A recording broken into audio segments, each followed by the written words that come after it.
ఏంటి? అంటే చిన్నప్పుడు పాలు తాగి ఇట్లా అయినా. ఎన్ని లీటర్లు తాగేవు? రోజుకి 8 లీటర్స్ తాగేటోని. ఏ రెసిపీ చేయబోతున్నావు? పన్నీర్ బుర్జీ రైస్. థియేటర్స్ చేసేవాడు కదా? అవును. సో అలా నాకు ఒక చిన్న బిట్ కట్ చేసి చూపిస్తావు? ఒక గుడ్డివాడు లవ్ లో ఫీల్ అయితే తన ఏడుపు ఎలా ఉంటుందో చూడు.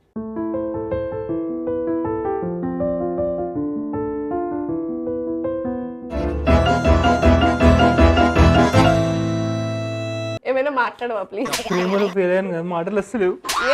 అనగనగనగా అందమైన కథగా మొదలైన ఈ మనసే నీకోసం ఎన్ని రోజులైనా వెయిట్ చేస్తూ ఉంటా. ఇంత టాలెంటెడ్ ఉన్నావు. వెయిట్ చేసేదానికి ఏడుపెందుకు? ఇది ఏడుపు కాదు స్వీటీ. వెన్నెల్లో ఆడపిల్లే తన ఈ చీకటై మిగిలానా. యంగ్ చెఫ్ సోమవారం నుండి బుధవారం వరకు మధ్యాహ్నం 12:15 తిరిగి మధ్యాహ్నం 2:30 చూస్తూ ఉండండి మీ ఈటీవీ అభిరుచి ఛానల్లో.